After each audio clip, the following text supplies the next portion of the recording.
প্রথমে ভেবেছিলাম এটা ঢাকার মধুমিতা সিনেমা হল অথবা সাভার সেনা অডিটোরিয়াম হবে, তারপরে দেখলাম এটা ইতালি। এটা ইতালির রোম শহরের চিত্র আমরা দেখতে পাচ্ছি। বরবাদ দেখবার জন্যে দর্শকের মাথা গোনা যাচ্ছে না, এত দর্শক। আমি কিছুক্ষণ আগে একটা ভিডিওতে অনুরোধ রেখেছিলাম যে ঠিক যেমনভাবে ইউএসের আপডেটগুলো আমাদের কাছে আসছে, ইতালিরগুলো কেন আসছে না। আমার কাছে তো খবর আছে ইতালিতে শোয়ের পর শো হাউসফুল যাচ্ছে। এই চিত্রগুলো, এই ভিডিওগুলো আমরা দেখলে তো আমাদের ভালো লাগবে, তাহলে তো সমগ্র ব্যাপারটা নিয়ে কথা হবে। আর এই যে ভিডিও, এই যে ফটোগুলো এসছে, আমি থ্যাংক ইউ জানাবো যারা উদ্যোগ নিয়ে এই ফটোগুলো পাবলিশ করেছেন, যারা ভিডিওগুলো করেছেন, এটা দরকার ছিল। হ্যালো আমার সাকিবিয়ান ভাইরা বোনেরা, চলে এলাম আরও একটা নতুন ভিডিও নিয়ে। বরবাদের অপ্রতিরোধ্য ক্রেজটা শুধু দেখো। তোমরা সোশ্যাল মিডিয়ায় এই ছবিগুলো বেশ কিছুক্ষণ আগেই দেখেছো, আমি ভিডিওটা দিতে আমার একটুখানি দেরি হয়ে গেল। রিয়েল এনার্জি প্রোডাকশন হাউসের অফিসিয়াল ফেসবুক পেজে ঢুকলেই তোমরা দেখতে পাবে, এবং আমাদের মেগাস্টার শাকিব খান তিনি শেয়ার করেছেন এই পুরো ব্যাপারটাকে। আমার মনে হয় আজকে কিছুক্ষণ পরে বরবাদের স্পেশাল স্ক্রিনিং বাংলাদেশে। আমার মনে হয় স্পেশাল স্ক্রিনিং শুরু হওয়ার আগে ইতালির এই চিত্রটা পুরো বরবাদ টিমকে আরও 100% প্লাস পজিটিভিটি দিয়ে দিল।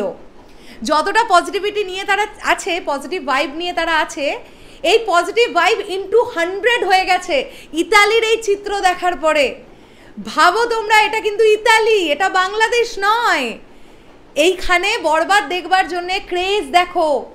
আমি ছবিগুলো তো অ্যাটাচ করছি, এর সঙ্গে সঙ্গে ভিডিওতেও তোমরা রিয়েল এনার্জি প্রোডাকশন হাউসের অফিসিয়াল ফেসবুক পেজে ঢুকলেও দেখে নিতে পারবে সেখানে কী হারে দর্শক ওয়েট করছেন বরবাদের টিকিটের জন্যে, বা কী হারে দর্শক থিয়েটারের দিকে যাচ্ছেন, লাইন দিয়ে দর্শক যাচ্ছেন।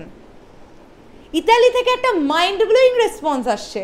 আমার মনে হয় না এর আগে মেগাস্টার শাকিব খানেরই এর আগের কোনো সিনেমা ইতালি থেকে এইরকম ভয়ঙ্কর রেসপন্স দেখেছিল বরবাদ যেটা দেখছে। আসলে বরবাদ সিনেমাটা নিয়ে এত আলোচনা, এত আলোড়ন সৃষ্টি হয়ে গেছে না, এবং সব আলোচনাটা তো পজিটিভ। তাই দর্শকও আমার মনে হয় কোথাও গিয়ে তারা একবার নিজের চোখে সিনেমাটা দেখতে চাইছেন বড় পর্দায়। যে কারণের জন্য কিন্তু টিকিটের ক্রাইসিস। আমি আজকে সকালবেলায় তোমাদের বললাম না যে রোমে টিকিট পাওয়া যাচ্ছে না। একজন সাব্বির চৌধুরী বলে একজন ভাইয়া কমেন্ট করেছিলেন, তার প্রমাণ দেখলে তো তোমরা, একদম চাক্ষুষ প্রমাণ। ইতালি থেকে ছবি এসেছে, সেই ছবিতে আমরা দেখতে পাচ্ছি যে বরবাদের টিকিট নিয়ে কতখানি ক্রেজ। এভাবেই তো আমাদের বাংলা সিনেমা দাপিয়ে বেড়াবে সারা বিশ্ব। একদিকে ইউএসএতে খুব ভালো চলছে, ক্যানাডায় খুব ভালো রেসপন্স, অন্যদিকে আমরা দেখতে পাচ্ছি ইতালিতে খুব ভালো রেসপন্স। এর পরবর্তীতে যে যে কান্ট্রিগুলোতে বরবাদ রিলিজ করবে, আমি আশা রাখবো প্রত্যেকটা কান্ট্রিতে এত ভালোই পারফর্ম করবে। আমি তো স্পেশালি ওয়েট করছি মিডল ইস্ট কান্ট্রিগুলোর জন্য, দুবাই, মালয়েশিয়া, তারপরে হচ্ছে গালফ কান্ট্রিগুলো যেগুলো আছে, তো সেখানে একটা মারাত্মক লেভেলের একটা রেসপন্স আসতে চলেছে।